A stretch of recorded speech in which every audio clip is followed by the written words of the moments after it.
Good afternoon and welcome to this week's edition of Halftime Talk. I'm delighted to be joined today by Professor Yusra Mazouki, President of the Royal University for Women in Bahrain, previously in Oman with the Muscat University. Professor Yusra, it's a pleasure to have you on the show. Sean, thank you very much. It's lovely to see you again, and thank you very much for having me. You're leading now a university for women in Bahrain. Women are really now perhaps the gateway to the catch-up for the Gulf in terms of reaching those goals of the knowledge economy. Very much so, Sean. I think, I think it's fair to say that the voice of women had been silenced to a great extent previously, particularly in the Industrial Revolution and in, the following years in terms of the actual value contribution of women, not just the presence on the industrial landscape, but in terms of the value contribution that women made. Now, I think with the new main commodity being knowledge, the new kind of the knowledge economy, the service economy, the reliance on cutting edge knowledge and technology, women have an opportunity and have proven themselves, I think, have an opportunity to really make that valuable contribution, that contribution that will lift economies to a different level of existence, of provision for their people. I mean, all you need to do is look at a university like ours, Royal University for Women, and look at the opportunities it creates for women in Bahrain and in the region, actually, with quite specific disciplines that are catered to that particular aim. So it's very much about creating opportunities, harnessing those opportunities, but I do go back to the idea of focus. And I think it's very, very important that we establish clusters of excellence, if you like, if you wish to call them that, or areas of focus. And I know, for example? So, for example, I'll give you the focus of your academic institution.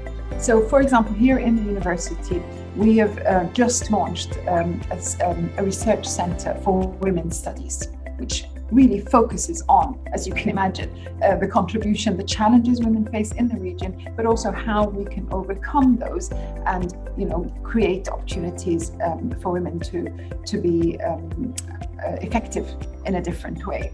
I know that I've been talking to colleagues here in Bahrain who have very recently been launched Sheikh Nasser Center for AI, artificial intelligence, for research and development in AI.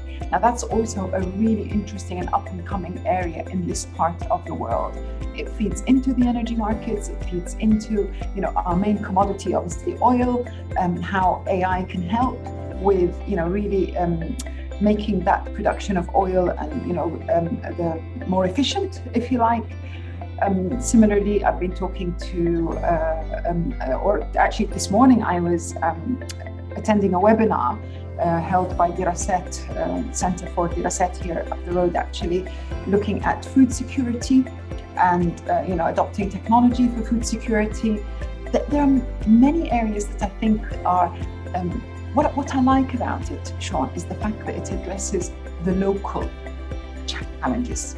Whereas I think previously, many of the studies or research attempts were very much based on Western-centric problems or challenges being superimposed on a local or regional. Bahrain, for example, is a very small country. So, it's really, really important. But being a center of knowledge for literally millennia, I mean, one of the earliest universities in the world was in Bahrain. Very much so. And also, in terms of the region, it has the first school in this region and the first school for girls as well. So that investment over a whole century, 1919, I believe, was the first school in Bahrain. It's a whole century of education has now really come to the fore. The fruits of that have really come to the fore. And honestly, you look around, I've only been here a couple of months, but obviously I've been watching what's happening in Bahrain for a while. And you look around and you look at the capabilities and you look at where the country is a center of knowledge, but also recognized globally as a financial center as well. Yes, I used to formerly work with Bloomberg many years ago, and our first center of operations in the region was in Bahrain, and that I believe that facility is still there. Advancement of women, I would say that's an agenda very much at the forefront in many of the countries. Absolutely. I mean, here in Bahrain, we're blessed to have the Supreme Council for Women, and that can very much play a leading role in driving forward the agenda for the region, in terms of how we can meaningfully translate that into actions, into real, with clear ROIs, if you like, and clear measurable impact on our economies. I'd like to thank Professor Yusra Mazouki, President of the Royal University for Women in Bahrain, for joining us today, and wish you all the best in your next academic year. Thank you very much, Sean. Thank you for having me, and all the best to you and all colleagues at Gulf Intelligence. Much appreciated. Thank you.